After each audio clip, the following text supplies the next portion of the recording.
Hi, I'm Whitney Espich, the CEO of the MIT Alumni Association, and I hope you enjoy this digital production created for alumni and friends like you. At stake today, school pride, some branded swag, likely from each institution's alumni office. No other wagers are at stake here today. Please, no betting. And alums tuning in today to spectate, please feel free to introduce yourself in the chat and say hello. Tell us where you're calling from. Tell us who you're rooting for. We'll put a bracket in the chat as well so you can follow along with your favorite players. And we'll also welcome any comments or questions, preferably limited to chess or to how great our rivals' schools are in the chat.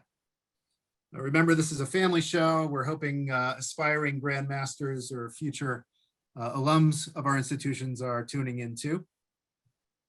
And we'll now ask competitors to introduce themselves and describe in brief what they've been up to since leaving MIT or Caltech.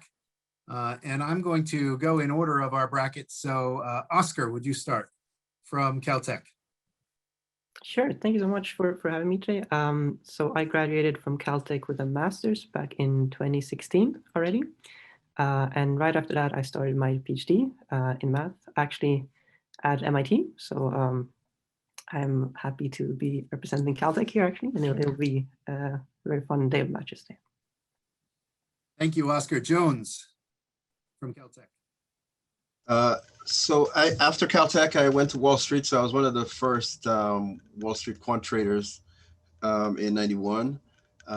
Went on quite a journey around the top levels of trading at some of the biggest institutions. Then went out on my own, started my own hedge fund. Got beat up in the 2008 crash, and kind of have really moved a lot back towards academia and education.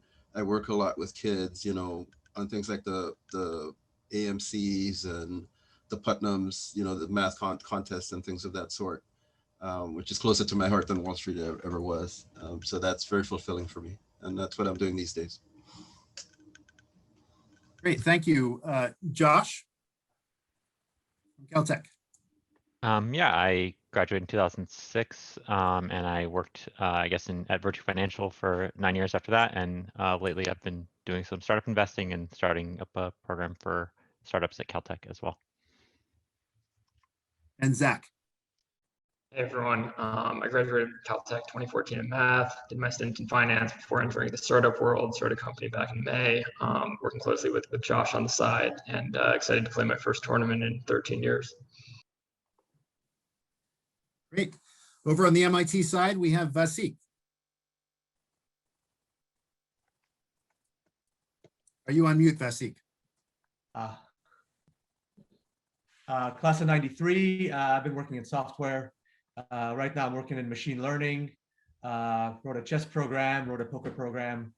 That's about it. Thank you. Philip? This is a chess game. Sure.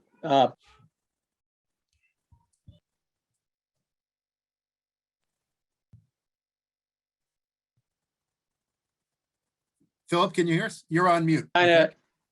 Okay, I'm sorry. I graduated with a degree in pure math back in the 1970s, so naturally I became a lawyer. And by the way, years ago when there was actually a legal contest for the United States team to play in the Olympiad in Dubai, I actually represented the USCF in court to make sure that we could send our team there. Anyway, I'm glad to be here, and thanks for the organizers. Thank you so much. From MIT, Richard. Hi everyone. I graduated from MIT last year in 2020. I majored in math as well, and also physics. And I've just started my PhD at UC San Diego in pure math. Thank you. And lastly, Jeff. All right, good afternoon. Thank you for having me. I graduated in '99. I've been on the East Coast ever since, Connecticut, New York, New Jersey.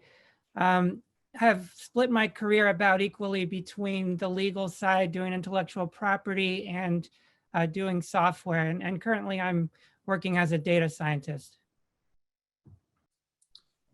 Great, thank you. And we encourage, again, viewers, spectators today to introduce themselves in the chat. Let us know where you're calling in from and who you're rooting for today.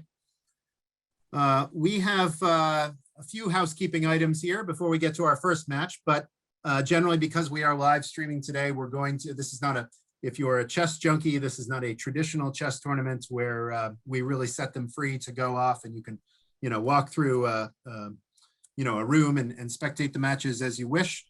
We will go one game at a time and two competitors at a time. And we'll start with the Caltech side of the bracket and we'll move to the MIT side of the bracket. We'll declare a Caltech winner and an MIT winner who will face off in a final round. Other rules, there'll be 4 representatives from each school, of course, first round eliminations, and the matches are 10-minute blitz rounds. We are using Lichess, the Lichess platform, and we will be sharing a screen with you so that you can watch the matches today while we offer commentary on them. We have agreed with the competitors. We're really grateful to the competitors today for meeting a little early to discuss rules for draws and the finals. And once again, we're recording the match and we will, we hope to be able to provide kind of a play-by-play afterwards of these great matchups. We have some of the best players in our alumni communities here today, and at stake is obviously the bragging rights of being the best chess player today from our 2 greatest alumni communities in the world, and hope you feel the pride. So with that, we are going to proceed to our first match. If I haven't done so already, we'll post the bracket into the Zoom chat. And we are going to start with Caltech, and it will be Oscar and Jones. And Tony from the Caltech Chess Club is going to offer commentary as these 2 players. We've encouraged the players to turn off their audio so they don't necessarily hear the commentary if they don't want to. But we would ask also spectators, this being the first alumni chess tournament we've had, for your patience today as we navigate through all of the foibles and tricks and traps of both Zoom and the chess platform. But in the meantime, we would ask Oscar and Jones to get ready. And then shortly we'll see a shared screen of our first matchup.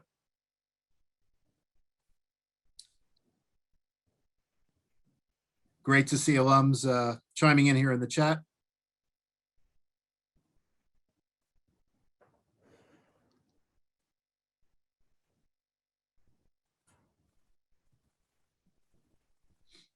From all over the world, it looks like.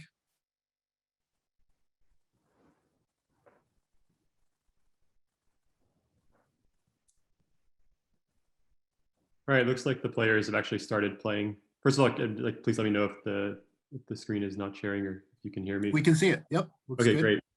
And yeah, hopefully the other commentators will, Aileen and Tyrone, if you have any comments on the game too. It looks like they've gone into, what is this, a Scotch game? No. I think like a Scotch gambit initially, but then managed to hold on to the pawn. Unfortunately, did not go into my favorite opening, the Nachmanson, but it was close enough. All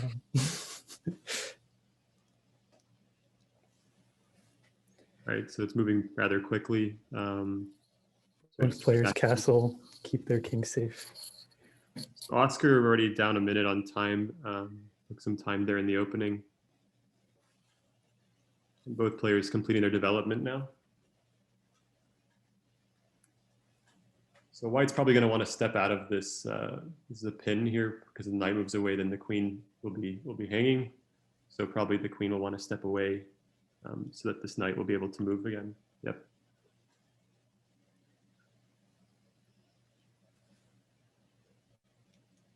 So far, once again, this is a Caltech versus Caltech player, 2 alums. And Jonesy is what color, Tony? Oh, so Jones is black. Black, yeah. Jonesy is black and Oscar is white. here. And Oscar's white. Yeah. It looks like Jones is a national master. That's the, So I kind of like the position Jones got as black, although it's definitely still play for both sides. He had the nice blockade of the d-pawn and sort of trades that advantage for maybe some kingside initiative with the knight jumping into, you know, a weak square on f4 here. yeah, I like the knight f4 move. It looks really good. Just kind of, yeah, as Will said, taking a weak square, and maybe the queen's going to be coming in at some point. Although this move definitely puts the question to black attacking the knight and also then the bishop if the knight moves. Again, yeah, maybe just queen But- f6. Queen f6 seems to hold everything together.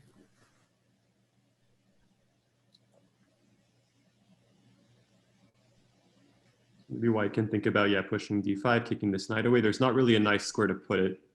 You can't come to either of the two central squares, so you might need to move back to e7. e7 into f5, though, might be getting his knight closer to the king side where he might want it anyway.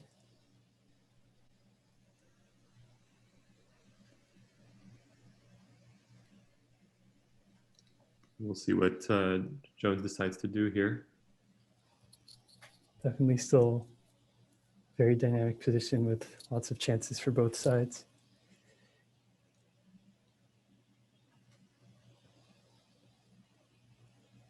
He's still thinking. I don't really know what he has besides knight e7. Maybe there's something that's bothering him about that. It's not the greatest move, but going to the 8th rank seems to be even worse. Oh, maybe something with the bishop moving out of the way and then queen and rook both hitting that knight on f4.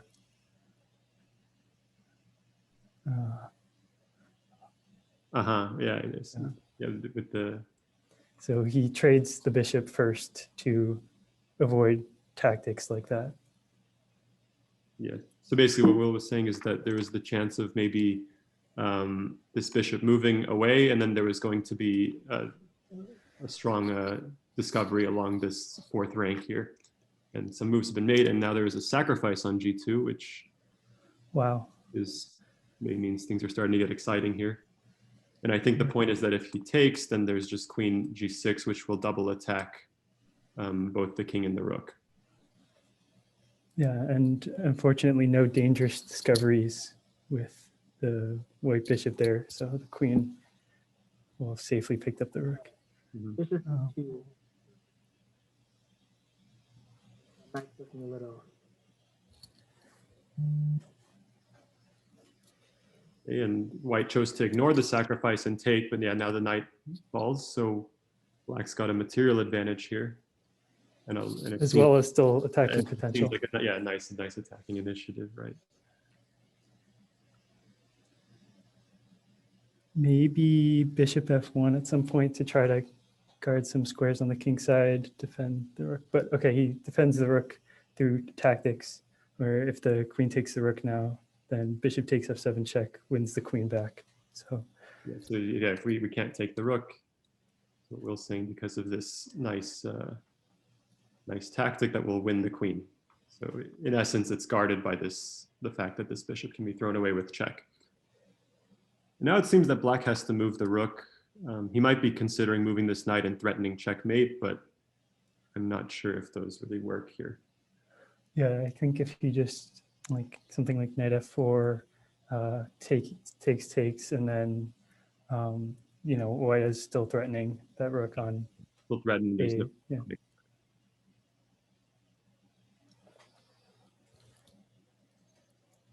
So right now material is equal, although again, not sure what the value of like one pawn is in this position. It's more kind of that black has a very big initiative here on the king side. And as long as he keeps this pawn under control, white doesn't have so much to show for it, it seems. Okay, so now bishop f1. Okay, so this and- knight is actually trapped. Yeah, the knight is sort of lacking squares all of a sudden. Yeah. Maybe he has to go for something like rook d6 and lift the rook over, but I think white might be in time to defend.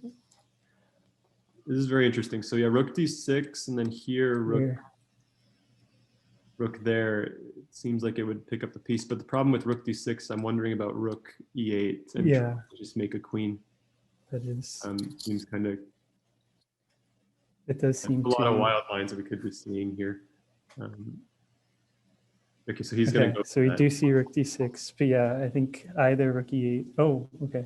So immediately bishop g2, which I think that white should have taken some more time. Yeah. Oscar, yeah, should have taken some more time to really consider. Or yeah, either rook e8 or b8 queen immediately maybe, but I think now you'll have to think about how to deal with this threat. So you I can't don't bump see- with the rook. This is not possible. 'cause you Yeah, take it, and other than that, I don't see how you're. I guess stopping. like king f1 isn't mate immediately, but I think you might have to play king f1. That's right. it seems pretty devastating. Okay, so now there's a checkmating threat on f2. So Okay, maybe. retreat, either queen here, rook here. Yeah, definitely. I think white had some other options there instead of just taking, and we'll take a look at those maybe in the. Oh wait, if rook back, maybe like rook g4 threatens the queen and mate. Oh, here now. This also seems strong enough. The problem is even if you run now, then check is going to win this extra rook, and that should be enough for black. As long as you don't forget that white still has that pawn on b7, should Yeah. be good. Also just grab it, I think, at some But point. we are also getting into pretty low time, so if there becomes a time scramble, there's no increment on this game, so that's currently white's best chance. So she probably make some moves quickly here. But he's at a time disadvantage too. Okay, he finally moves, and now check. And I think he should, yeah, throw in a rook check first to. Okay, and then Oh, there's mate. it's a nice finish there from Jones, and he'll be advancing.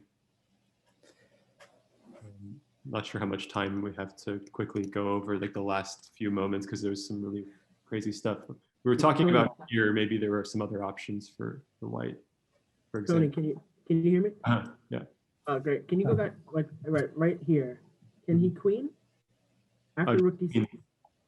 Yeah, and then there's so the point is that if he takes, then there's checkmate here with recapturing. So Yeah. you can't take the queen. You Maybe rook g6 anyway. can't do this. It's getting complicated. Checkmate. Oh, it's still mate. Yeah. Yep. So Yeah, I feared queen. I was like, That queen looks- or just it's anything revolving around the queen. But yeah, as Tyrone pointed out, just queening right away is the most efficient. Probably would have won, and then this was maybe what allowed black back in the game. yeah, I was very lucky.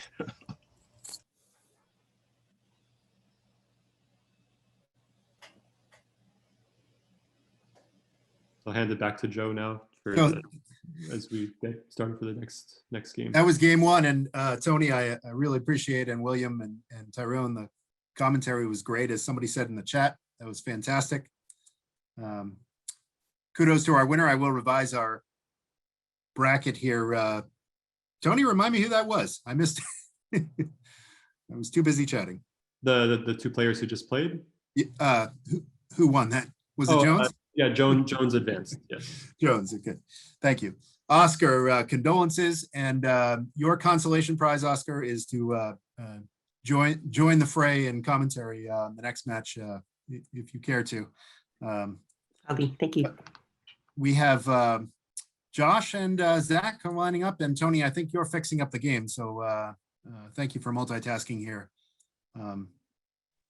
But yes, once again, Jones Murphy, our winner of our first match. If you're just tuning in, we are going one match at a time through this tournament. It's not the traditional method for a chess tournament, I realize, but certainly aids in live streaming this in one Zoom meeting without having our viewers have to multitask too much or strain their eyes.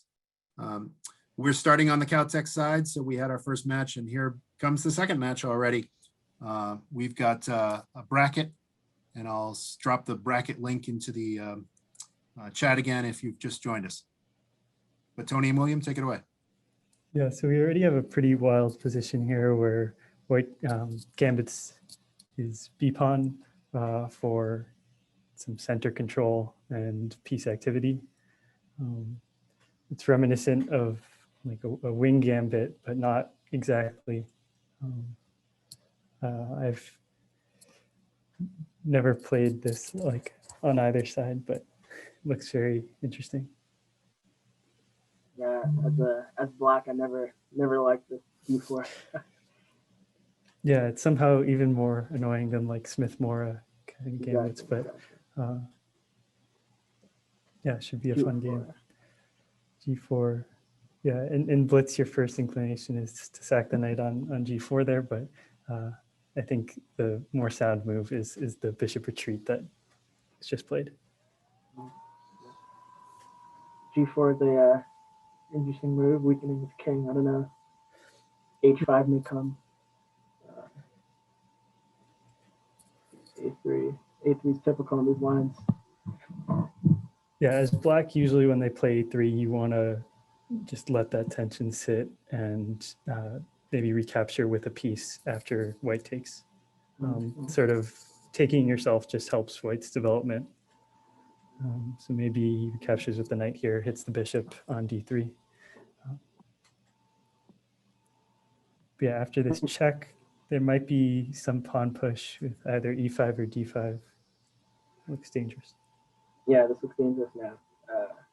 Knight D7 resourceful.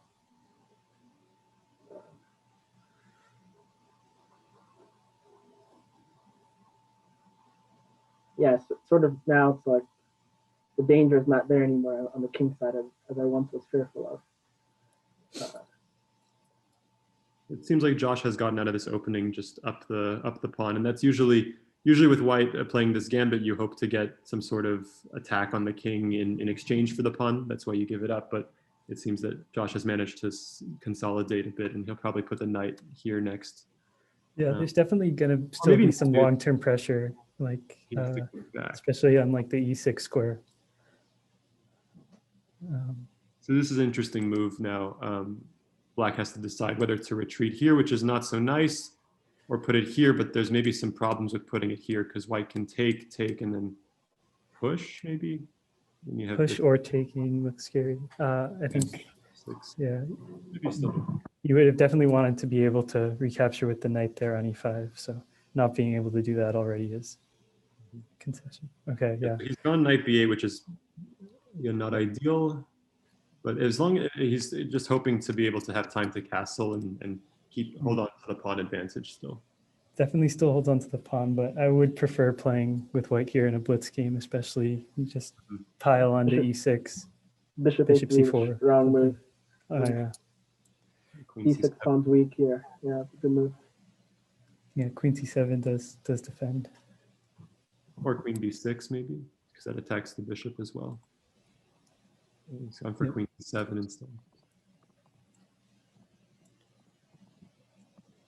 Logical would seem like E5 to just try and break things open. Again, black has the king in the center. You want to, again, just... Yeah, if E5 takes and then bishop takes, the king is, permanently stuck in the center. Right, So, he decided not. This is also a very strong move, attacking E6, the weak E6 square immediately. Probably just bishop F7. Yeah. Now maybe E5.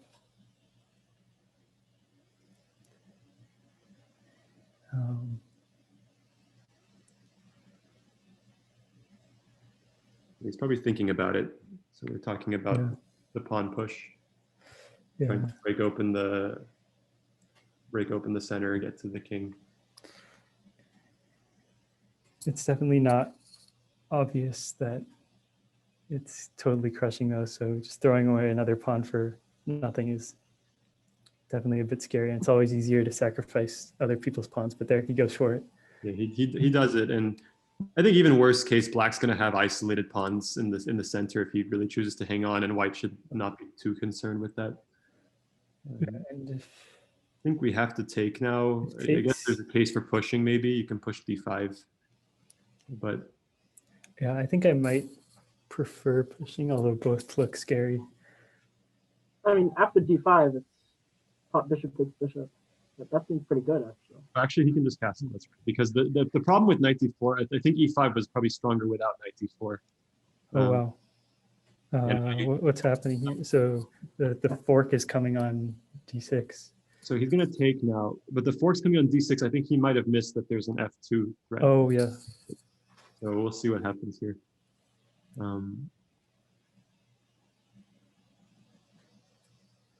Right now, the black queen and rook are under attack. So there's the option to take this knight away.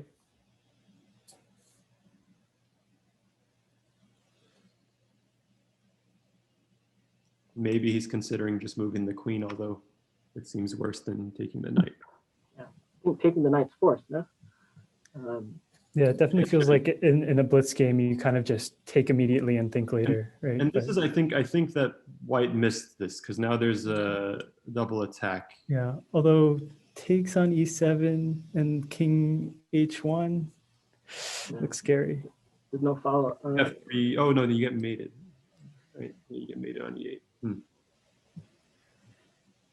Well, I think he might have to go for this check. line. This is bishop d5 check. Bishop d5. Well, there's a queen on d1. Well, then the rook's hanging. It's check. It's check. Yeah. Yeah, this game is moving very quickly. So, all right. Okay. He defends f2, attacks the bishop on e6, threatening to take it with check. So this is that's a definitely a good practical move. Blitz game. You'd like to play a addressing move all like of that. bishop h4, but you don't have time for that because of the check. He Although might maybe you might do it anyway. Yeah. Just yeah. out of the way. Yeah, he did it. Then no, he's going to have to run to h8. Yeah.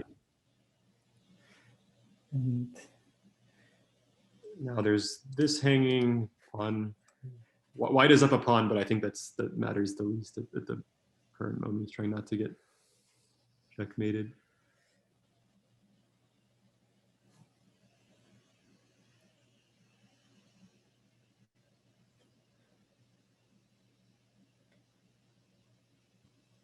So there's 3 attackers on the f2 pawn and only one defender.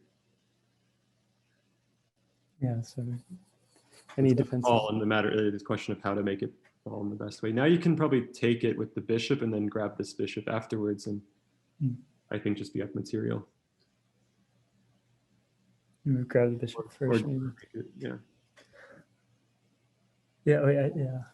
I think they might have missed that the knight defends the rook there, so you don't have to worry about the rook taking. But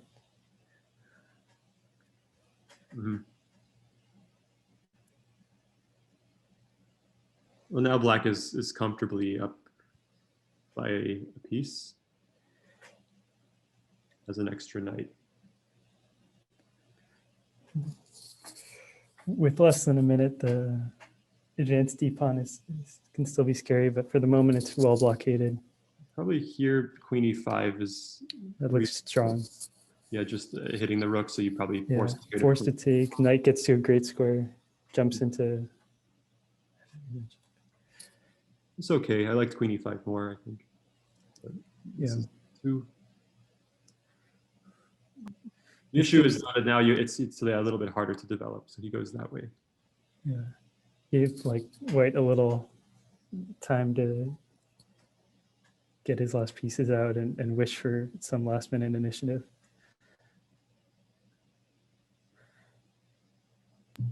And if black can't find a mate soon, it may come down to time. Yeah, exactly. Yeah, it seems like it will come down to time. Although it is easier to play still as the attacker, even low on time, because he's going to be the one giving checks at the end of the day. Now they're moving a lot. That was a very resourceful defensive move. Rook e3. Queen d5, nice centralizing move. Okay, and now everything got swapped up, and it seems that White's up material, he's up a pawn, but there's going to be no time to convert this. And they're just it's going to be who runs out of time first.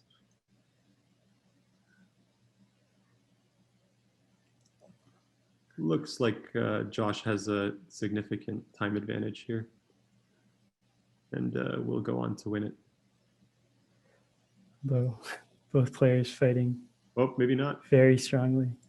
Should give checks. Yeah, there you go. Wow.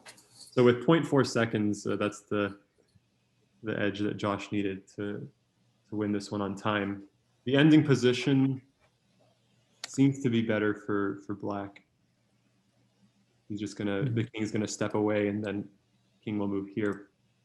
Although getting here was a huge scramble, so a lot of craziness happening. But a very exciting game throughout. So Josh moves on to the next round over Zach. There's a close one. And we now move to the, I think, the MIT side of the bracket, or are we continuing with Caltech? We'll give let's give Josh 30 seconds to crack his knuckles, and we're going to finish the Caltech side of the bracket with Josh Gutman. Congratulations, winning that matchup using every last spare second. Who will face off Jones Murphy now for the Caltech Championship. Tony and William, Zach is going to be losing some sleep tonight over some of those moves. No. It's tough, low on time. It's just Zach, again, your consolation prize to join the peanut gallery now, and feel free to chime in the chat or aloud.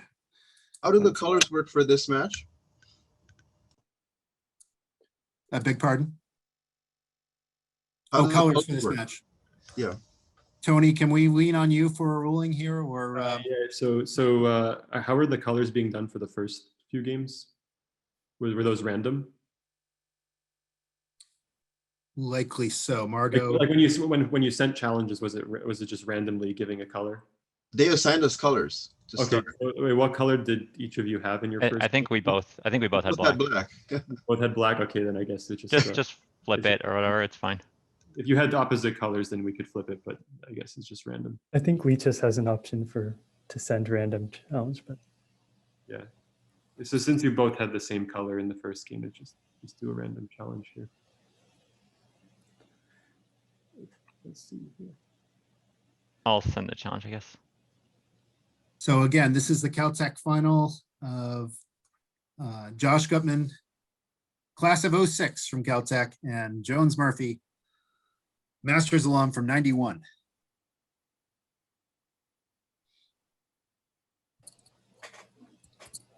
And again, thanks today to MIT and Caltech chess clubs. We've got executive members, William Quazzo, Tyrone Davis, and President Eileen Ma from the MIT side. And we've got Tony Kukovica from Caltech, president of the Caltech Chess Club.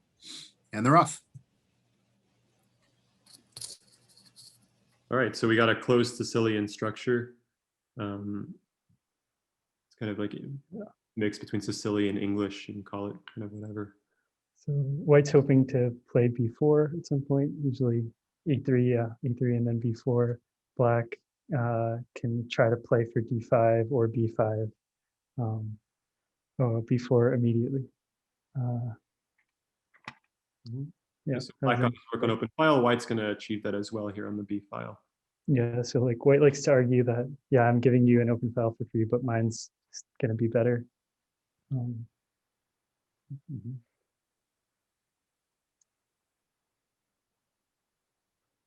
here there's the option to take. I don't think pushing makes sense again because you want the file to be open.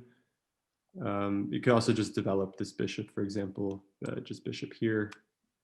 Maybe eventually plans with f4 and f5 if you want, but not necessary. Mm-hmm.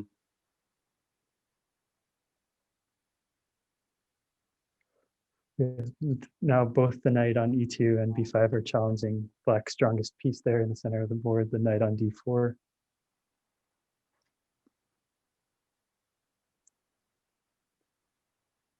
So probably you have to, I don't know if you have to take, you could also support it with knight. Yeah. Another knight to c6. Or take there. And now jump your other knight into the same square. He's looking to come in again. So bishop e3, and you have a good amount controlling that square. Bishop e3 or bishop b2. So he's gone to d6, which was another square that was open. And it's kind of annoying if you're playing black here, it's kind of annoying to not be able to move this d pawn forward. Okay, that's an interesting decision, trading what was a pretty strong knight for a bishop that hadn't moved, but now you get the two bishops and With the bishop there, kind of long term.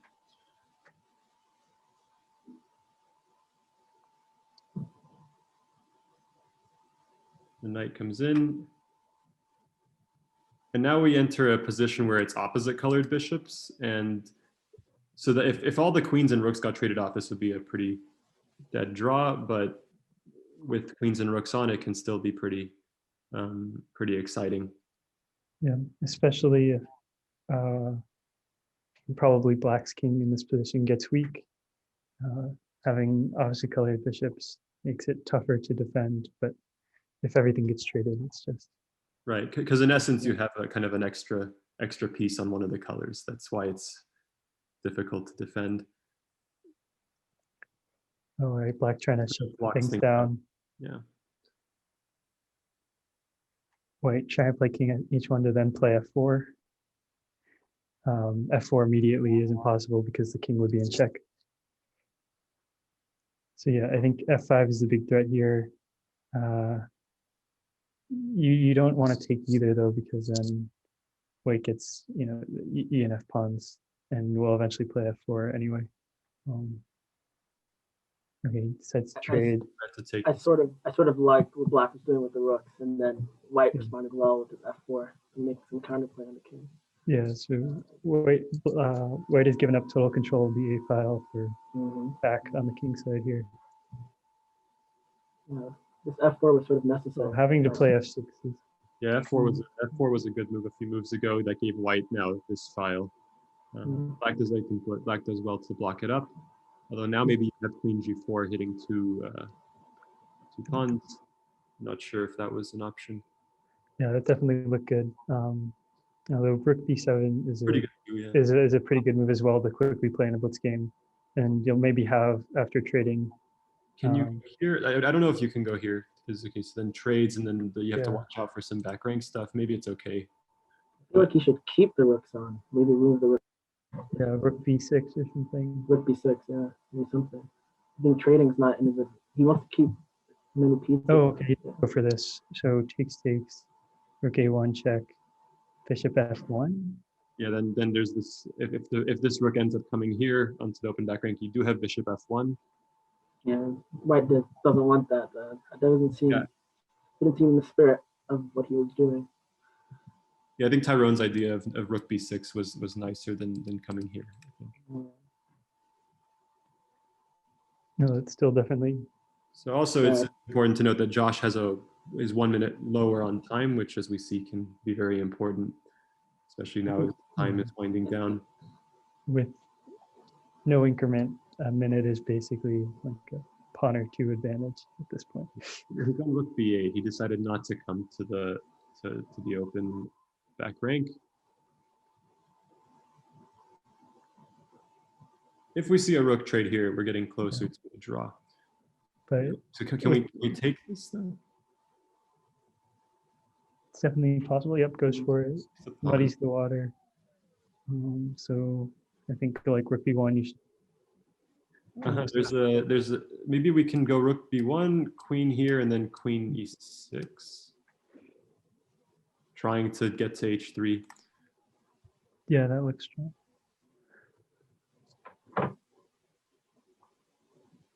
Fortunately, he had the check after queen e6 and then king g2, or else that would have been very strong.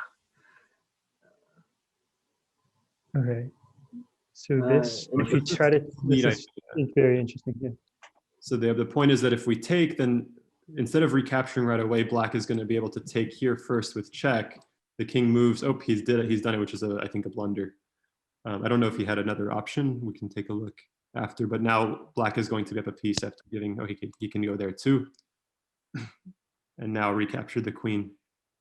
and he's up a clean bishop. So that was kind of a trick there from Josh. Oh wait, are there still? Oh no. First, there's way too many pawns on the board. After the game, Richard Yee has said G4 instead of takes. May have been. We'll take a look right after. Yeah. That was kind of the critical moment. Now Black should just be winning here. We'll watch how Josh converts this. He does have only a minute, although that's plenty of time for this position, I think. Although if white manages to get all pawns on light squares, it can maybe make it difficult, but it's still just so much. Here, the plan is just to go here and then take this pawn and then start to roll this extra pawn forward. As soon as that e3 pawn falls, everything else also very weak. Checking to get the king away from there. There were some issues with maybe rook d7. And when you're ahead by a lot here, like Josh is, you don't want to allow white to get any sort of counter chances. So he's just making sure that things are under control before going for these weaker pawns, which are going to be weak. But again, time is still an issue. Wait, would king g1 at the end work in the tactical sequence?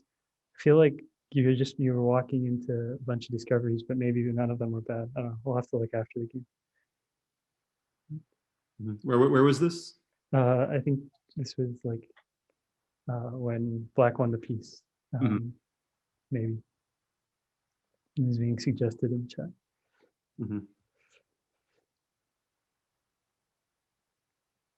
So now Black has created his pass pawn here. Still has the extra bishop. Okay, you still have to convert this. You only have 20 seconds left. No increment. Should be able to, but it's not easy. So he's giving up that pawn, but he's going to get these in return. Yeah.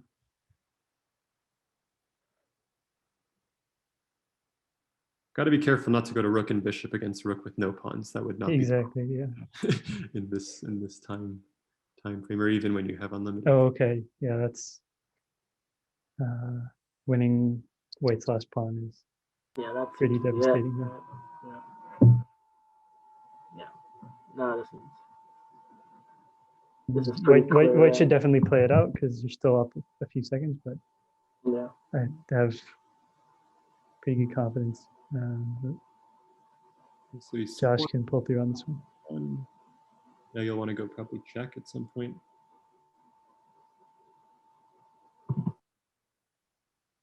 Yeah, this is very nicely done by Josh. So the king is now in the corner. We should be getting checkmate in just a couple of moves, probably.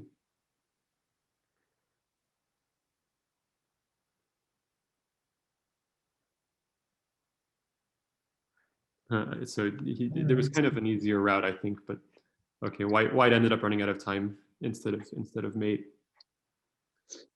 Nice win from Josh, and we'll go to that critical sequence there where he won the piece. So I think G4 first is the thing to look at, and then right here. You mean so G4? Yeah. Yeah, and that would kind of kick the queen away then. Yeah. I mean, it's still plenty of possibilities, but that would have been safe. Now, white is still up a pawn, but there's kind of open king. Black has chances. Maybe you can try and come in somehow. Although I'd be worried about the black king too. It can very quickly. This one's good. I see. So wait, go back to the game position. If you go to where, like after all the trades happened. So right here. Yeah, and then king, like rook takes, and then I think it was. We don't take that. Yeah. If takes, and then rook f2 check, king g1. You can always take the bishop on the discoveries. Yeah, okay. Yeah. So yeah, now you have to recapture. Well, if you recapture, then you can take the bishop. Yeah. And if you don't recapture, if you just do some discovery, then you still will take. I mean, maybe you do rook f5 and you still have a game, but And black's going to be, I think, down a pawn in those lines, and a kind of with also a bad structure with the isolated h pawns. Yeah. So white would have kind of the chances there. Well, again, that splits, so kind of there are a lot of chances, and one player comes out a little bit better. And now we'll move to the MIT side of the bracket. So that concludes. Thank you, Tony and Will. Great commentary. I really appreciate it. And some great comments in the chat as well from spectators. And congratulations to Josh Gutman. Both Josh and Jones, of course, welcome to chime in here at any point.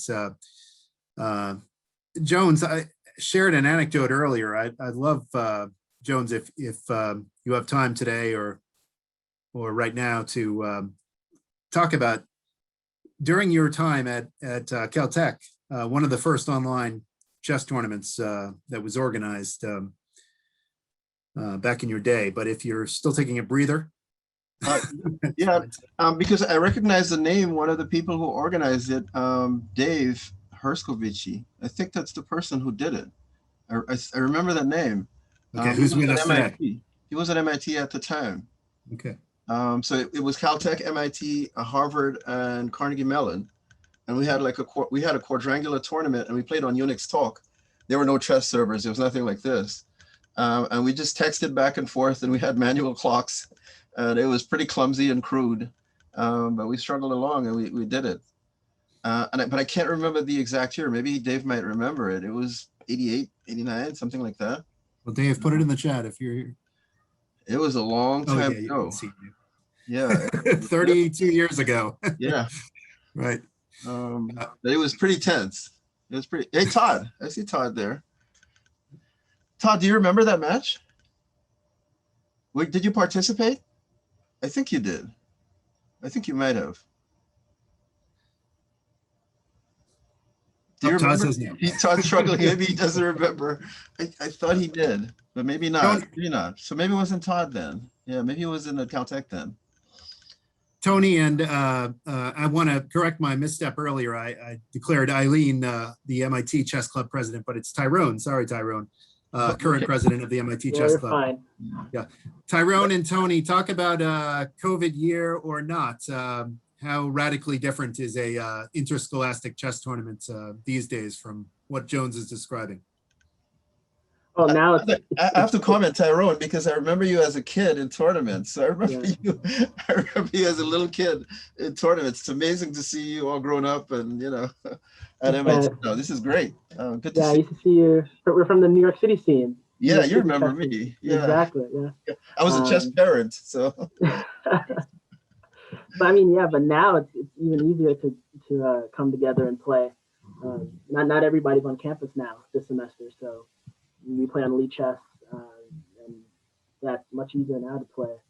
Although we all want to be back. A regular schedule of matches this year for MIT? Yep. So we meet usually on Fridays, and whoever wants to join, we play on Lichess and play tournaments together, or we'll just play casual blitz together. But yeah. And there was a Caltech MIT student match this year. Yes? Did we? I don't think. No, we didn't. We had a we actually played the Moscow Institute of Physics and Technology, MIPT. Okay. In September, and we plan on doing one with Brown this semester as well, and hopefully we'll get something going with Tony at Caltech. But yeah, it's easier now to do that. Tony, how's your season been for your team? Yeah, it's been great. We've been meeting once a week. We do that on campus, and now with things being online, we've continued to do that on Lichess. It's been great. We've been able to have alumni, for example, Josh, coming in again from everywhere to also participate in our club meetings, and that's been great. We sent a team this year also to the Pan American Championship, which is kind of the big collegiate tournament held once a year. Normally it's in person. Again, this year was the first year it was online, and the attendance seemed to be about the same as in previous years. So there's a lot of really strong schools that really, I think, even have recruitment for chess, and they are very, very strong. And there's a lot of also other schools for example, Ivy League teams and Caltech and from California, the UC system. So there's a lot of schools, about 50, 60 participated. And then recently there's been a collegiate chess league, which is more informal, but another way that schools have been able to compete against each other once a week. There's about once a week a blitz match for about an hour, and you get paired against a different university. I think at the end there's some champion. We're not doing super well at Caltech, but last year we did a bit better and almost won our division. Yeah. Usually you can have a tournament without the Zoom business involved in a chess tournament, right? Well, I think USCF, the Chess Federation, when they're holding tournaments right now, they have players play on Zoom as well, and that's usually good. Yeah, we haven't held really club tournaments. The meetings are like pseudo tournaments on Lichess, and we have a Zoom call running alongside more just to chat for fun. Good. Well, Josh Gutman, I'm stalling to give you some room to breathe here while you wait for the MIT bracket to play out. But I will post an updated bracket as I can here into the chat. But we are going to set up for our first MIT match on the MIT side of the bracket. And we have Vasik Rajlich, class of 93. Sorry, Vasik, if I said that wrong. Philip Rosenbach, class of 74. Stay tuned. Joe, I have a comment. Yes. One comment about that throwback era. It is the rise of these super chess schools. That didn't exist when I was a student. You have these schools that have like 4 to 6 GMs at one college or university. That didn't happen back then. There were no chess scholarships. I was at one of the few schools that was kind of like that in the sense that we had Maurice Ashley as our top board. We had a 2400. Ron Simpson, unfortunately, has passed away from cancer, as our second board. So we had one of the strongest teams, college university teams in the world at that point. The only teams we ever lost to, I remember we lost to Yale with Patrick Wolf. We lost to University of Toronto. They were really good at the Pan Ams. And we lost to one other team that I can't remember in the time that I was while I was an undergrad before I came to grad school at Caltech. And I went from being the bottom guy on that team to being the top dog at Caltech, which was pretty funny. Because that's how chess worked back then. They were not super teams. It was pretty random. Great. Well, we are setting up here. Tony, are you? No, Margot is sharing screen. I can, yeah, I'll share the screen. So the next game is, I believe, Vasik against Philip. Yes. Yeah, from MIT. So I guess I can share. There's the bracket. Yeah, thanks. And we'll wait for the game to start. We've got a countdown timer on it, I presume, about to start here, but yeah, Jones, you gotta think computer chess has, online chess has accelerated the super schools, right? And the number of grandmasters at some of these institutions. It's incredibly different now. A kid can mature in chess so much faster. It's just a completely different world. The study resources is so much better. It's a very, very different world from when I was coming up, I remember when the book Queen's Gambit came out in '83, and the idea of a kid prodigy maturing that fast who wasn't named Bobby Fischer, it didn't seem realistic at that point. Now it is, and she's even a late bloomer. The character in the book, and even Bobby Fischer would be a late bloomer by today's standards. It's incredible. The world has changed dramatically.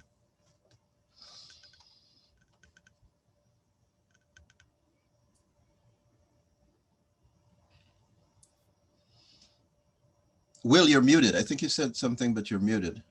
Oh no, I didn't have anything to say. I guess yeah, I think the other big thing is in addition to online chess, now there are starting to be actual chess sponsorships or scholarships for these colleges that can get these super teams. Yeah, University of Toronto is still a pretty strong team today as well. Yeah, also St. Louis University, of course, and Mizzou, I think. Webster also, yeah. A lot of really Yeah, sadly, I remember the game I lost against the University of Toronto. I remembered it quite vividly. I can't remember when I played it, but I remember the game itself very well. Individual moves, you remember? Oh yeah, oh yeah, yeah. Just want to make sure that everything's going okay with the challenging because I don't see the game available yet. Yeah, Phil or Vasik, let us know if there's anything we can do to. No, I issued the challenge, so Okay. I think. And Phil, if you can hear us, let us know. He might have turned off his volume by now. I see. Well, they haven't started playing yet, so we need to wait for that. Yeah, we're waiting for Phil, if you can hear us, to accept that challenge, or let us know in the chat if anything's up.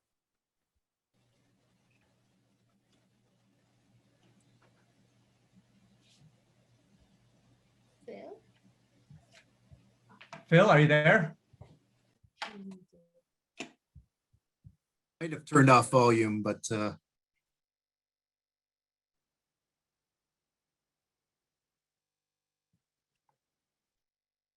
yeah, he did respond to us earlier. Well, Phil, if you can hear us, you can disconnect and reconnect. Try that.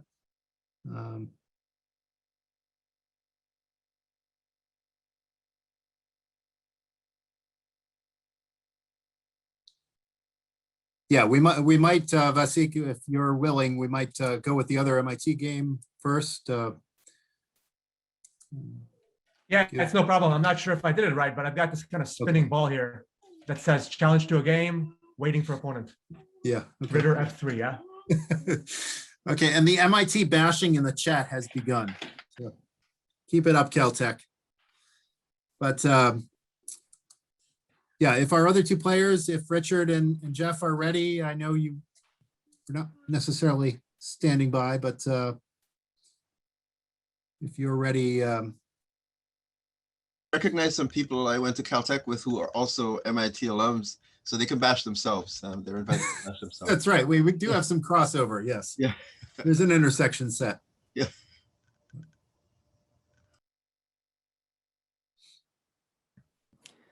We So are is it- dealing with two different platforms here at once. So I think we're Ryan. on Richard and Jeff.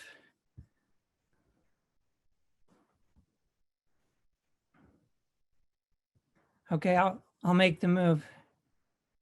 okay, great. And we've got Richard and Jeff off and running here. So Phil and Vasik, please stand by. Thanks. All right, so Richard has beaten me with the Pierce many times, but we'll see how he does this time. Yeah, with the Pierce, there are plenty of ways to try to play against it. All of them seem to give White an edge, but it's pretty flexible on both sides. Yeah, normally White goes knight c3 instead of bishop d3, but I think bishop d3 is actually becoming more and more popular these days. Been seeing it a lot more. Yeah, I've been seeing more bishop d3. Also, like So queen e2, bishop c4. But now this is actually a Philidor, not a Pierce anymore. He decided to put bishop on e7 instead. So another way you could arrive at this position is just e4, and then instead of moving b6 like Richard did, just to go with the king's pawn immediately, and kind of arrive at the same position. We'll probably see some just normal developing moves. This bishop will move out. Rook move to e1. yeah. a3.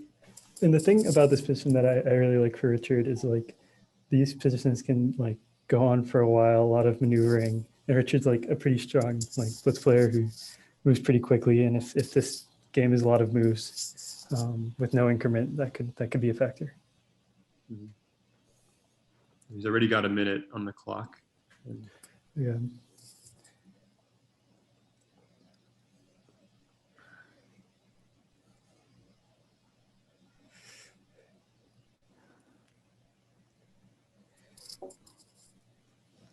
So Black went with this b5 move, and probably White's thinking about what happens if he manages to play b4, whether that's how consequential that is, where this knight's going to go. So he moves the rooks, and probably he's planning on b4 to put the knight back on b1 and regroup. So Richard just finishes developing with bishop e7, which looks pretty blocked in for now. Maybe after something like a6 to defend the b5 pawn, he can try to push for c5, or maybe take on d4 first and then open the position up with c5. Maybe do that right away. I was wondering. Yeah, he was planning to actually threatening to, I think, then trap a piece there. Maybe he was able to. Yeah, it seems Richard has gotten what he wants. He got a little more space. White team's a little clogged up here somehow. I mean, White still can try to get some control of a weak d5 square and d6 pawn, but it doesn't look like. I think it looks like Black has pretty good control of that square as of now. But yeah, so this move, attacking one of the pieces that is controlling the d5 square. But if you take it, Black can just take back with the other knight. So. Yeah, I think there's some ideas of knight h5, f4, f5 square. White needs to start moving forward somehow. Yeah. Here. Yeah. No, for white. Yeah. Oh, I see. But it kind of pieces in its own way. Black maybe can just look at getting these rooks into the center at some point. Yeah, so that move either prepares d5 or maybe knight c4, yeah. It's multi-purpose, and that's always nice to keep things flexible. Also, Richard has now over 2 minutes on the clock, and that's very significant.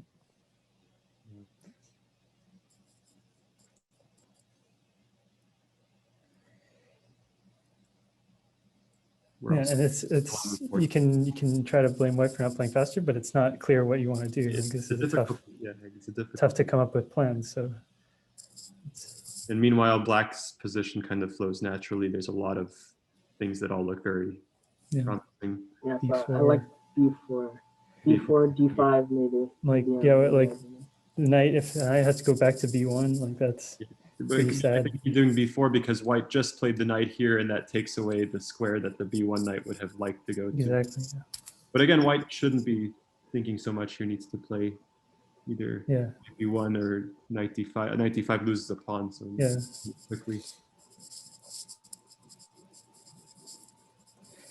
So maybe you need to look for some sort of counterplay. I was thinking f4, not f3. Yeah, I think you had enough defenders on the e4 pawn, but even c4 there I think was worth looking at. Okay, yeah. Or here, e4 because on passant instead of the own knight, yeah. But okay. I'm not sure why Richard didn't play d5 instead of queen d7. I think that was a timely. Okay, now d5. Yeah, this is the issue with f3 because like now if you take on d5, you just have these weakened kingside pawns. Oh yeah. So this was kind of now going to be a free piece here on e5. So White took this pawn, which was not guarded initially, but there was this discovery. So once the bishop came with check, he now grabs the piece, and Richard is now up by a knight.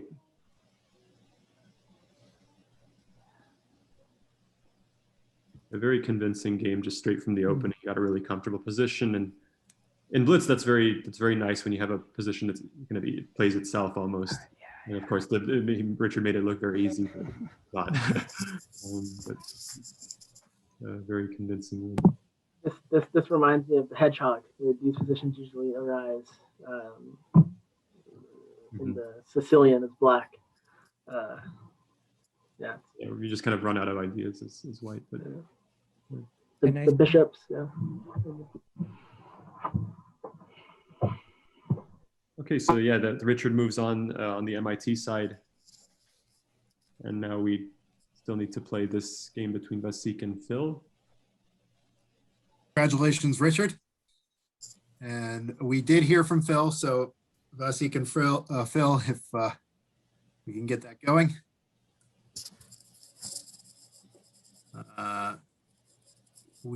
I did post the draw rules, but just a note to everybody that the finals will be, Tony, summarize that for me. 2 matches.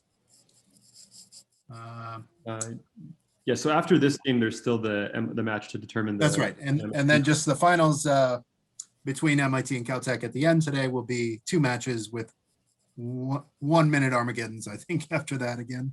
Yeah, we haven't had any actually draws so far. No draws yet, right. Players are all playing to win. And yeah, so the final format would be the same time control, 5 minutes per player, except 2 games, just to make it a little bit more exciting and have more than 1 game between the winners on each side of the bracket. If there's a tie after that, then we'll keep doing pairs of games just at faster time controls for the sake of finishing on time. And it looks like they've started. I'll share my screen in just a second. Great.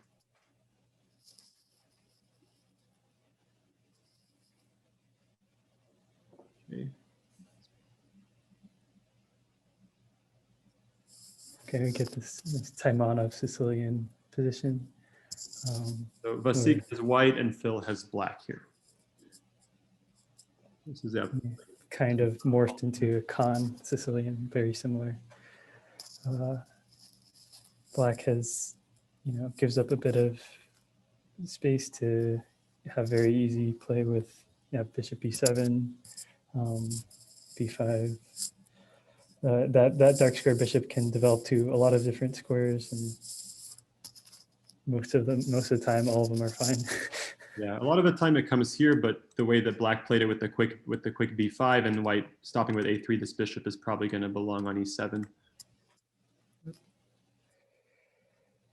This is my favorite line is white. I like to play queen e1, bring the queen on the king side. Okay, wait. So something's happening here. Yeah. So trades. Okay, so you have to trade, and now the knight has a square. Okay. I'd be scared of bishop c5. Yeah, but bishop it's c5 just soon. Yeah, you're sort of forced to trade that knight so that there isn't tricks with like knight taking the bishop and then bishop c5. Yeah. So now if bishop c5 is just a trade, or after retreating. We're gonna have a lot of trades, and we're basically already in an end game. Yeah, so this is going to come down to if I was going to say if black can get b4 and a5, b4, but yeah, I like white's chances here with the 2-on-1 on the queen side.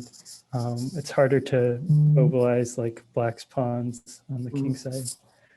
But I think it's a good decision by black to not castle and instead go king e7. That's more efficient again because a lot of the pieces are already off the board, so you don't need to put the king with so much protection on the king side where it's farther removed from the center, because later in the game your king belongs closer to the center. I like what Vasik did with a4. Gets the rook, sort of paralyzes the pawn on b5 on that side, and there's good control here. Well, this was a nice by black to open the G file has now opened up, and black will probably be thinking about playing rook G8, maybe even immediately. Yeah, he ignores the threat. White made a threat to take here. So G3 kind of forced. Yeah, this is forced. And now black does have to deal with this threat. Yeah. So maybe now b4, and the rook's looking a little. Yeah. Not many squares to go to there. Yeah. So like he has to give up the exchange. I think if like rook f5, I think you just attack it again and similar. Trapped. Yep. Okay, but now maybe black can mobilize like his pawns with like d5, d4. Yeah, this is actually not even clearly that much better for white. Yeah, no, I think white definitely has an edge, but it's going to be tough to prove. Okay, that's a nice move. Yeah. I think, So now this is not clear at all. I think we can consider playing here. D5, and now black has a lot of passed pawns. I think somewhere around this point, I'm already preferring black. Yeah, although check probably let you win that pawn on f6. Okay. Yeah, these three passed pawns. 3 connected passed pawns are hard to. Yeah, the way this has gone is now how black should be doing. Okay, well. Oh, wait, well, if you win the pawn on f6, you get your rook to c6. Yeah, definitely still chances for both sides. So Yeah, now bishop takes f5 in that last position would have been pretty strong, I think. the king's going to come try and escort these pawns down. As long as you get one of them and win one of the rooks, then black should be winning. Now we can maybe just take here, or yeah, and play c2 and rook b1 is the idea. Yeah, white tries to get some of his own passed pawns going, but it's a little late. We can try maybe rook here. Hangs on for a little bit. Okay, avoiding getting pinned. E3 is a threat here. And now E3. you go behind the pawn. Yeah, e3 looks strong. Okay, yeah, sorry, bishop c4 also cutting off the. Maybe we try rook f6. pressure. I think f6 here is a good try. Oh wait, no, then you just take and then try f7. Maybe. No, then the rook f1 and Yeah. So black is going to be promoting, and I don't think there's a way to stop it. Yeah. Although. Yeah. Maybe f6 actually is a try. I did like f6 is like the last resort. We can try sacking. I don't know. White pieces now.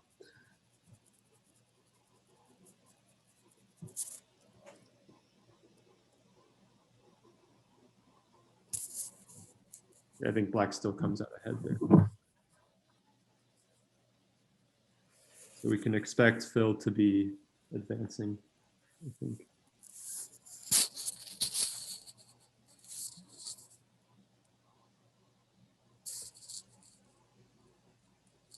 So that was actually an interesting case where I think black missed that his rook was trapped, but it ended up not even being that bad, especially after just a few moves, once he got the passed pawns in the center.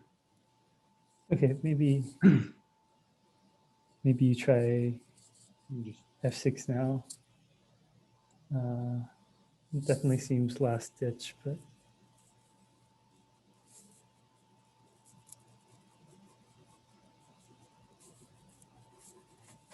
okay, so Vasik's also down on time. okay. Just something. Well, nicely done by Phil, getting those passed pawns in the center and then convincingly pushing them down.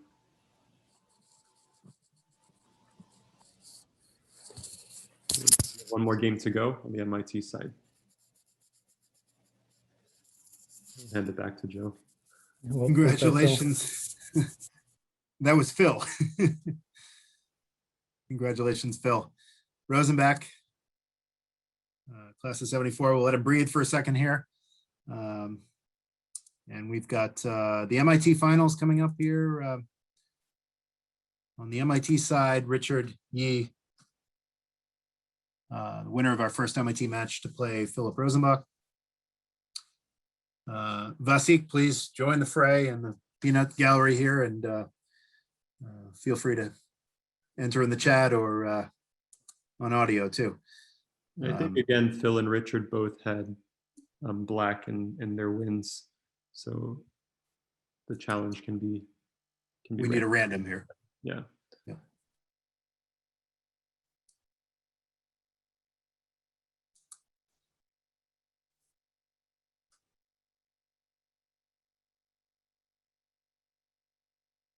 And I think Margot said Richard will issue the challenge. Yeah, I have. Okay.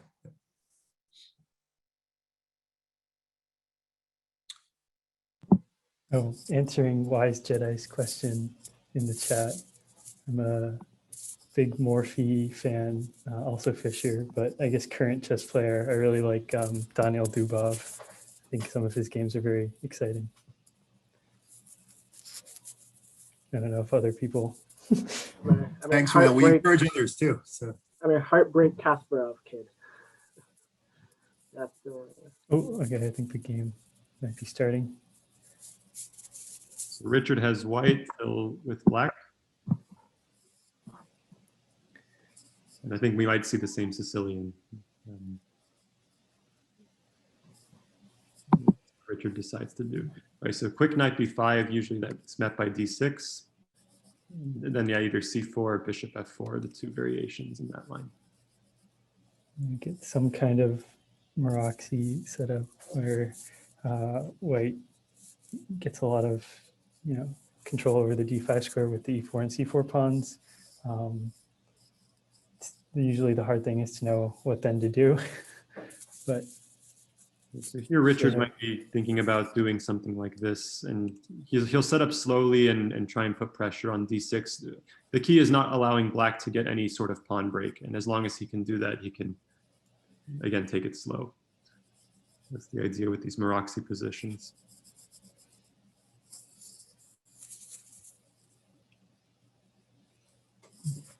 Black, realizing that white's plans are also pretty slow, can take some long, slow maneuvering plans himself. Sometimes here you can get caught with like knight d5 tricks. Yeah. As black, I've fallen into this quite a number of times. So I think queen b8 gets rid of those problems. One interesting idea is rook a7, queen a8, and sort of get that and get d5 in. Usually you'd like the rook to be on c8 already before you block it, but then you have to avoid these knight d5 stuff. You could do this on other plans. Rook a7, but not ideal. But possible. The queen on a8 is nicely positioned, with the battery with the bishop, but is kind of misplacing the rook on a7, although maybe it doesn't matter. So here he went bishop d8. I wonder if knight d7 might have been a little bit more natural. Because now the d7 into c5 or e5 is usually a good idea. Probably his idea is to put it on c7, I guess. Yeah, this is a common idea. I've played this many times, and this battery too is also very dangerous. Because after d5 is played, attack can happen. Maybe you meet d5 with e5. Yeah, f4 is good for that. Yeah. Now rerouting the knight, opening up the bishop, putting pressure on e4, although it's still well defended. I think at some point we'll see some sort of d5 break, and just a matter of when it's going to work out. Yeah, maybe you want to move your queen off the d file. Oh, okay. G4 expanding rapidly on the king side. I guess not giving black any time to really set up pawn breaks, and again threatening g5. There's ideas of queen g2, bringing the queen to the king side. Yeah, I think maybe f5 at some point. A lot of different things we can think about. Even h4, h5 in this position. Good looks here. Okay, maybe you play g5 first, force the knight back away from the square it wants to be.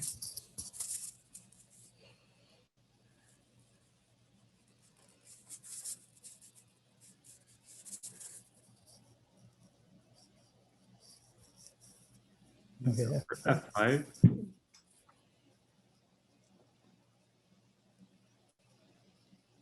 I was a bit scared in this position of d5, but I don't think it's working. So takes. Now the g file is open, so if this king sidesteps somewhere, h1 or f2, then the rooks can come to g1 and bring additional attackers to the king side. It's seeming that with all of black's pieces here on the queen side, that white would be well positioned to attack. If it doesn't work out though, then black will be coming with full force in return. But knight d5, that's a nice move. Yeah, white has a comfortable edge here. Maybe threatening something like bishop g5 if that knight isn't taken immediately. So knight gets taken. Okay, but now knight e5, and black has this nice e5 outpost for his knight to maybe put up some resistance. Maybe white plays f6. Oh, well, after the bishop move, but. There we go. Yeah, after the bishop moves out of the way, queen h6 is a huge threat. actually this knight has no squares, so that was Oh, the also that. with rook c8. When black goes rook c8, it took away the knight c8 square, and now Richard is going to be up a knight, or I guess up a bishop. Yeah. And there could still be checkmating threats too after, with the bishop instead coming to f6 also. All right, the After black white is on goes, here. yeah, definitely. Black just resigns because So yeah, congratulations to Richards on winning the MIT side. He'll go on to face Josh in the finals. And yeah, here again, once black loses the knight, then it's going to be difficult, especially since both players have enough time on the clock. We'll give Richard 1 minute to pause or so before he fights for his alma mater. Richard, former president of the chess club, as I understand it. I think it was last year, if I have it correctly. Yep. And Phil, thank you. Condolences, consolation. I hope you had a great time. This is fun, right? Of course. Phil did mention earlier wanting to get some club alumni chapter rivalry, I think, between Phil's in Northern New Jersey. He said, let's face off against Princeton. I hope that happens, Phil. Keep us posted on it. But yeah, nothing stopping MIT alumni clubs or Caltech alumni clubs from facing off against one another in our major markets. Of course, we've got a fine MIT Club of Southern California right around the corner from Caltech. Lots of great events there. Lots of good sportsmanship today. Certainly from our runners up. But yeah, if you're playing along on your bracket at home, we've got Richard D, class of 2020, playing our Caltech winner. Josh Gutman, class of 06 from Caltech, starting shortly. And yes, Ethan says, I want to do club versus club. Be my guest. We'll take lots of notes here today. Tony and Will, any other thoughts on that? I didn't mean to interrupt you. Any other thoughts on the MIT final we just saw? Or Jones, or any of the other Basikh players earlier? I think Richard did a really good job of capitalizing on sort of space advantage you get in the Roxy, and you always have to be careful of not pushing your pawns too quickly, but I think Richard timed his breaks right and put Phil under a lot of pressure. Actually, I don't think I timed my breaks right. I think f5 was a mistake, actually. E takes, G takes, and then knight takes. It's pretty strong. No, yeah, knight takes here. Then there's the bishop. Oh, wow. Okay, tactically. That's a good point. Richard couldn't help himself there. Yeah, definitely. Well, with no further ado, Richard, if you're already ready to go, Josh is ready to issue the challenge, and we will take home all the marbles. After 2 games we'll play, and Tony and Will, leave it to your astute commentary, of course, and anybody else, feel free to jump in. Okay, great. And good luck.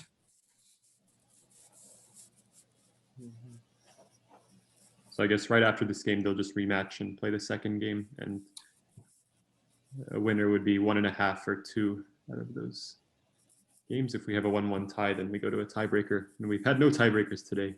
That's right, no draws. Well, Richard and Jones have played once before and drew, so it's going to be a tight match. Okay, so we see another open Sicilian. This is the classical variation, I think. Yep. Richard likes this G3 setup, where you don't try anything too ambitious. You just hope for some nice long-term pressure. They'll probably have to move the queen again, because it's currently on the same diagonal as the G7 bishop. You could probably wait till black castles before you have to move. But you may now, like queen D2, threaten like these bishop H6 ideas.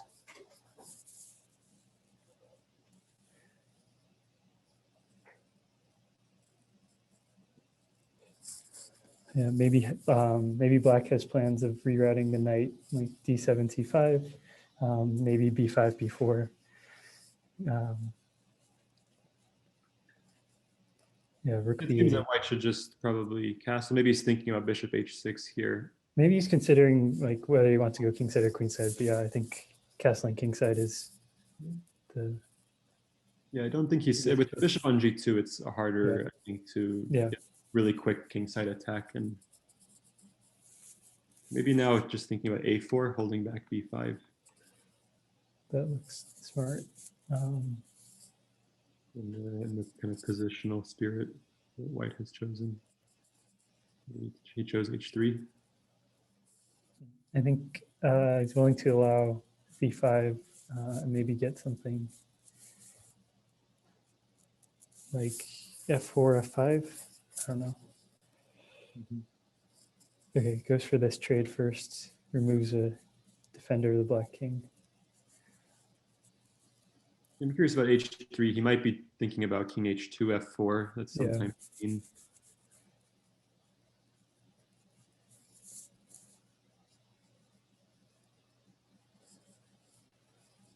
And usually you want to let black take and then king takes g7, but sometimes you take that bishop. And now attacking the knight, so this knight will maybe hop to d5. Although that would again result in quite a bit of trading. Maybe you retreat to e2. Doesn't really do, yeah. Jump into f5 or f4, sorry.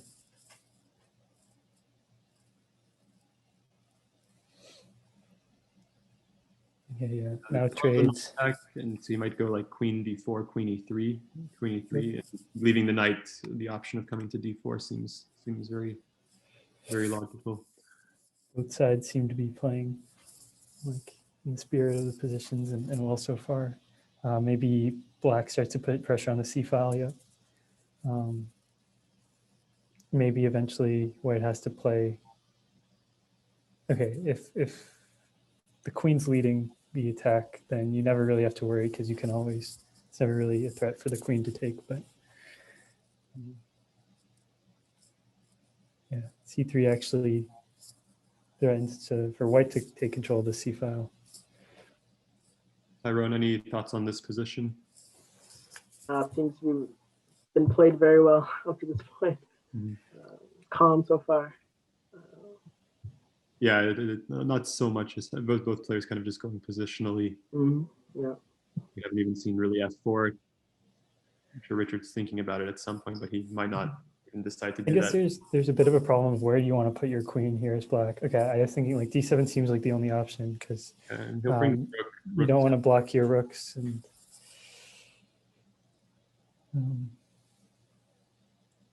I don't know if I like that move so much, c4. C5 looks, I mean.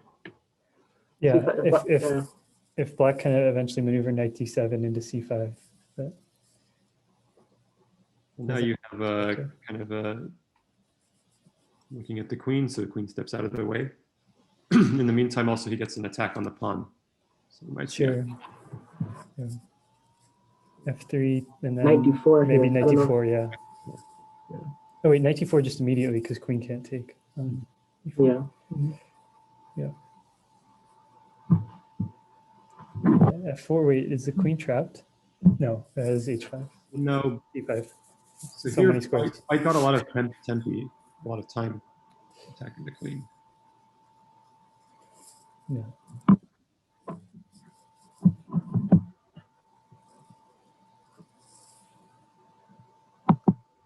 Okay, well, e5.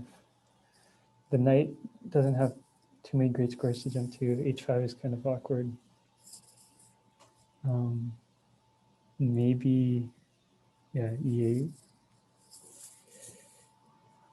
Okay, there eventually could, if the rook ever moves there, it's like beware of discoveries of like knight e6 or knight f5 check.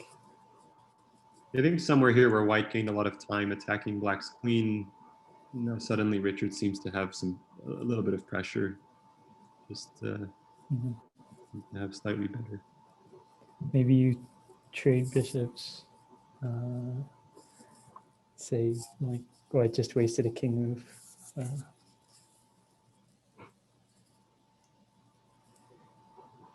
Mainly this knight's kind of in a tricky spot. It doesn't really have a Yeah. great place to go or place to go in multiple moves. Just these pawns do a good job of keeping it kind of in that area. And just note how knight c7 would have lost the queen to knight f5. Yeah, and then So knight hard to c7. develop that knight. Yeah, knight c7 would result. Yeah, as Tyrone is saying, then just be careful not to go to e6. You have to go to f5. But yeah, you win a queen.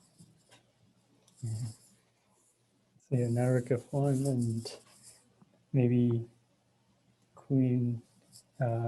It's the queen joins the attack on the f file. Could also be some Difficult for competition. Josh to kind of defend with this knight in the way. So yeah, he'll probably take it. He'll do check and then try and move the knight.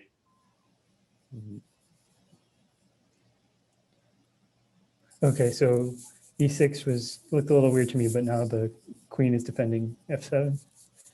Here, queen f4 looks very good. Threat of knight e6. Queen f4, yeah, with knight e6 threats. Oh wow, yeah. Because of That's pretty. Again, this knight causing kind of all of anything Josh has to worry about, but that's a lot. Rook f4 also looks strong, threatening like rook h4, maybe. h4, other rook coming to Other rook f1, yeah. So we see just how one kind of misplaced piece in this game is causing. But still, yeah, like all the difference, really. Interesting. Yeah, this is a nice idea. He realizes that knight that cannot really come to c7, so he needs to create some way for the knight to the knight get away from that e8 position.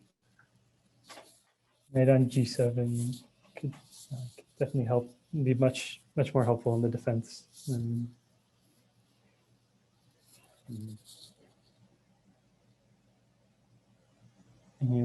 Yeah, I guess white wanted to play b3 so he can be more free to move the rook away from the c pawn.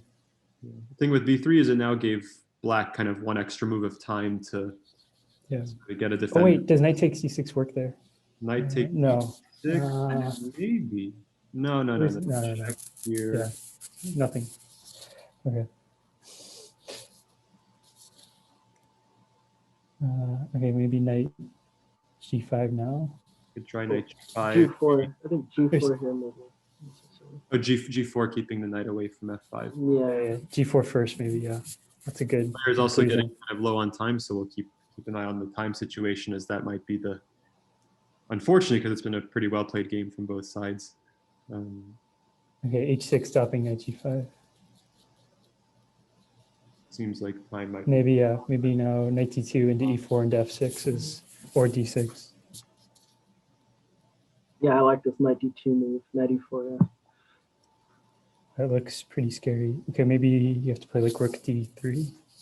Just okay, knight e8's like protecting both d6 and f6. But maybe you play knight f6 anyway. And there's also a knight c5. So Josh has 13 seconds. He's going to quickly try and make some. Yeah, knight c5 is a huge threat right now. Okay, moves the rook out of the way. Okay, so now, oh. No, yeah, just h5, knight f6 check. Okay, wait, queen takes h6. Yeah, actually, we got a mate on the board. The last few moves were made kind of instantaneously. I think Richard's position had already been kind of, easier to play as we were talking. And they've gone for a rematch. Second game. Let's see what second move. A draw gets Richard the tournament win. So Richard opting for a Grunfeld, which always looked weird to me at first, but the idea is that when you trade knights on c3, the big center that white has isn't as huge an advantage when one piece has already been traded. And space advantage matters a little bit less. And black will have this, eternal pressure on the center as in like compensation for giving up the center.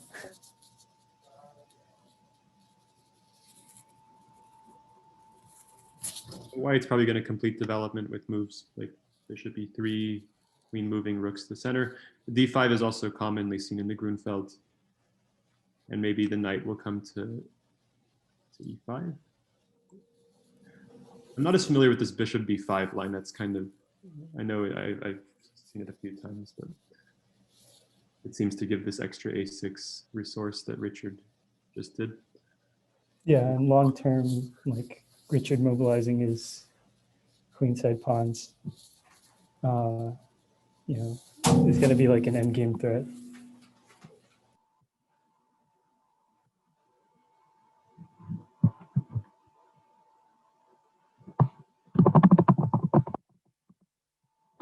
So now Black has to move the knight, seeing that White retreated the bishop, and probably he'll go to e5. Thing is, now after trades, you get f4. Oh no, there's this pawn hanging, so you have to protect it first.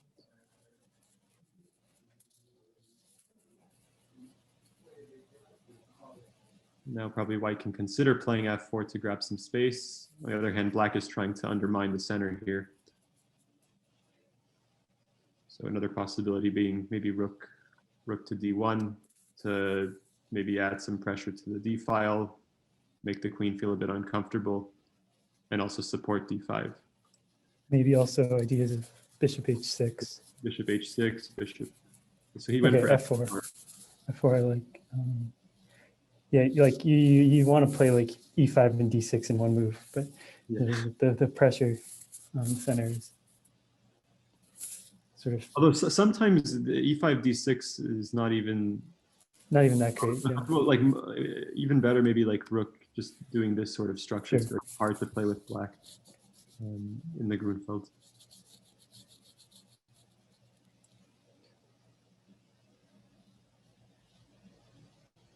Now maybe bishop e3, again attacking this pawn, developing pieces with tempo.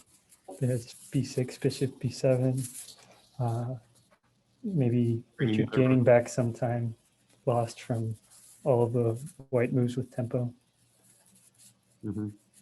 I think, yeah, just bringing the other rook to d1 is natural. Okay, wait, yeah, because bishop b7 there, like rook d7 is scary, so that's why bishop b6 is a better move. Still developing, but also defending the d7 square.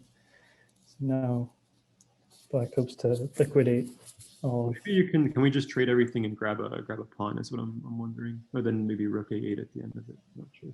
Yeah.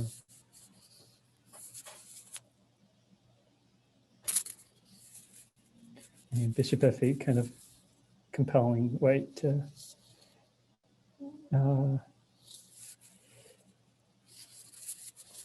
must-win game for Josh here. It's also important to keep in mind he's not happy with a draw, and that might influence some of his decisions. Actually, now is we're kind of in the middle game.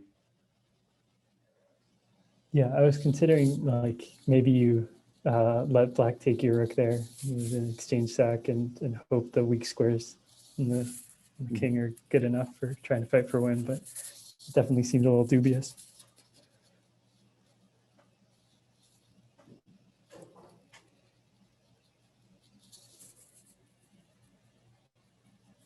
He might even consider something like g4. Try and play f5. It's probably dubious, but again, in Blitz you can take liberties like that sometimes. Yeah, g4 is the type of position you're scared to play with both colors. That's maybe what you need in a must-win game. Yeah, it's the right time for that.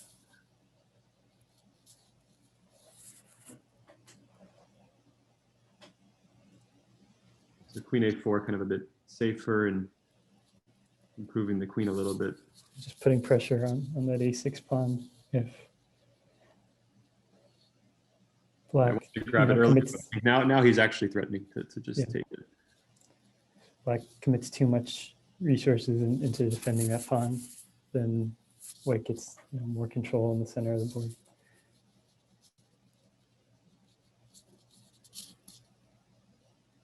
All right, so a5 to avoid having a piece to have to protect it, but now b6 pawn is a little awkward. Yes, Trying- c4 trying to just clamp down on this d5 square. So that's kind of a long-term weakness. Maybe eventually you just plant the bishop on d5, and Mhm. if black ever takes, you have pawns on e5 and d5. Okay, yeah, f6 to try to undermine white's center there, but I think it works because you don't really have a great way to defend this pawn. wait, so takes. Well, now if takes, he's probably taking with the. Okay, take with the rook. I see. The queen on a4 actually seems a little bit out of play. Yeah. Strangely, so maybe I would think about bringing it back to c2.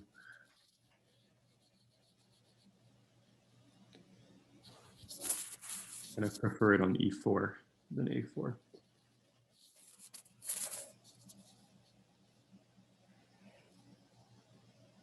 Black's position looks nice, but it's not necessarily a clear plan. It needs to be moving because he needs to try and win this. The problem is, like, when neither side has a clear plan, it seems that just clock is the one that's been taking, and Richard's been getting this big time advantage. So. Mm-hmm. Yeah, it might be uncomfortable for Josh, but he needs to just play moves at this point. Still, yeah, and this is actually not bad to kind of bring the king into the center and see if that leads to anything. Now there's a threat to take this pawn on e5. And if here, maybe he's thinking bring the queen in. Yeah, taking on f4 looks suicidal.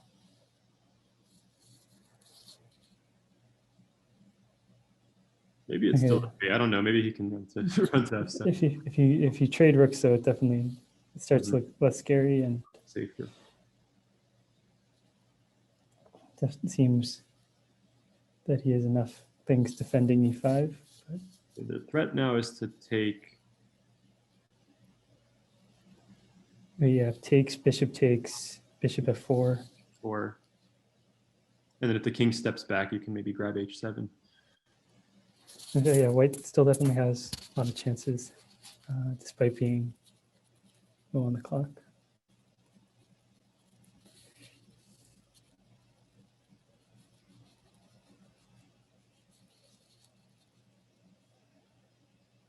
Okay, yeah, queen g4 check, king drops back to f7. But then if king drops back to f7, there's rook d7 check. If king drops back to e7, there's bishop d5. Maybe bishop f6, there's rook e.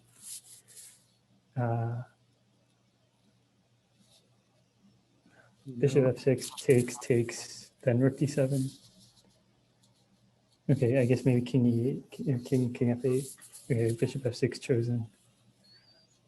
Richard probably calculated that he's okay in this line. Yeah.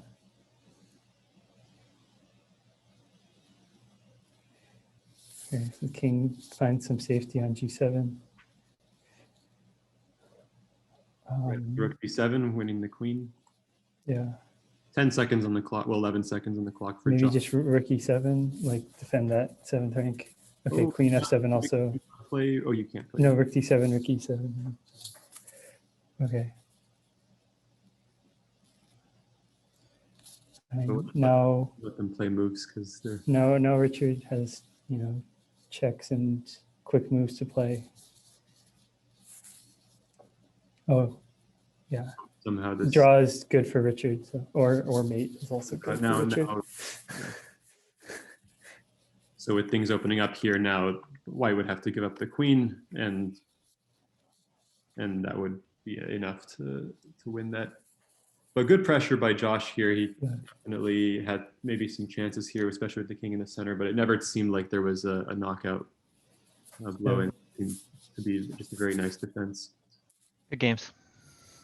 Mm-hmm. And that's a wrap. Congratulations, Richard Yee and MIT. fine matchup today, and thanks again to our commentators. Richard, I mean, you had Josh against the ropes there.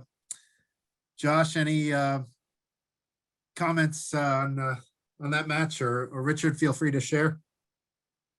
I mean, I guess I thought Richard played really well. I thought I had some chances in the second game. I mean, I'd be surprised if I didn't have a good position somewhere in there, but it was just hard with low time to figure out exactly what to do.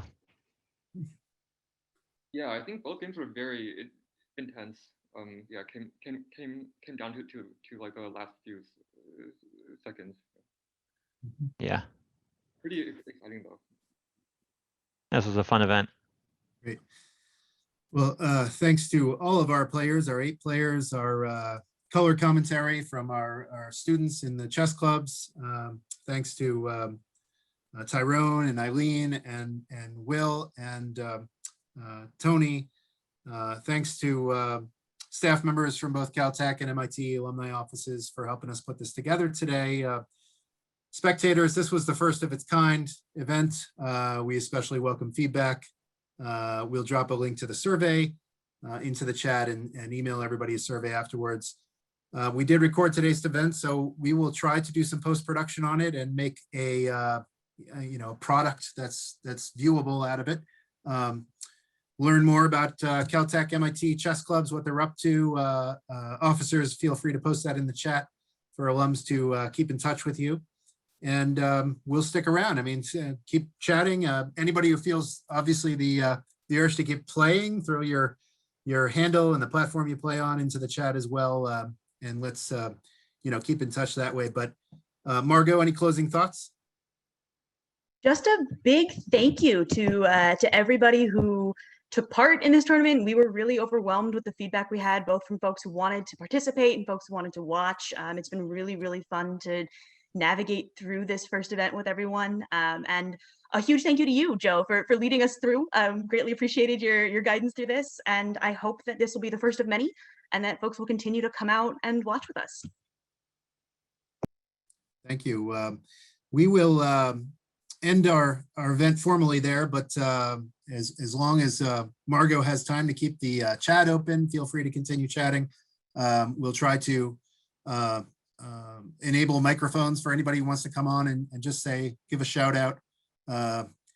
Jones, if you're still here, please share more memories. Loved hearing them, and come back again. So thanks again, everybody. Thanks for joining us. And for more information on how to connect with the MIT Alumni Association, please visit our website.